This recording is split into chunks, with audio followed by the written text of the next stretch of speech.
Hi guys, स्वागत आहे तुमचं मराठी टॅरो रीडिंगमध्ये. फ्रेंड्स, ही जनरल रीडिंग आहे. तुम्हाला जेवढी लागू होईल तेवढीच घ्यायची आहे.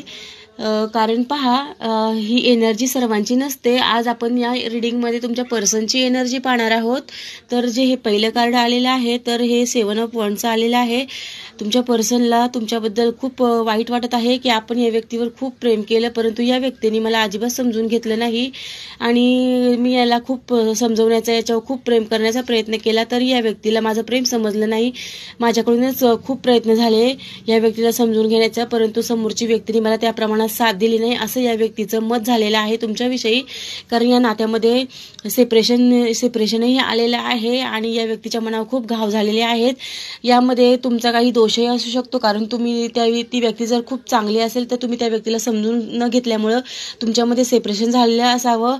आणि ही व्यक्ती आता कुठलीही गोष्ट जज करत नाहीये. तिने स्वतःला भगवंताच्या हवाले केली आहे आणि भगवंत जे करील त्यावर ती व्यक्ती राजी आहे. स्वतःला खूप शांत करून घेतलेलं आहे, अध्यात्माकडे वळली आहे. त्यामुळं आता या व्यक्तीच्या मनामध्ये थोडीशी शांती निर्माण व्हायला आली आहे, परंतु ही व्यक्ती खूप दुःखी आहे आणि येणाऱ्या काळामध्ये त्या व्यक्तीचं मनपरिवर्तनही होऊ शकतं. कारण या नात्यामध्ये जे भांडणं होते त्या भांडणामधून ही व्यक्ती आता मुक्त झालेली आहे व स्वतःचा नवीन मार्ग निवडत आहे. तर ही एनर्जी तुम्हाला लागू झाली तरच घ्यायची आहे. धन्यवाद. श्री स्वामी समर्थ.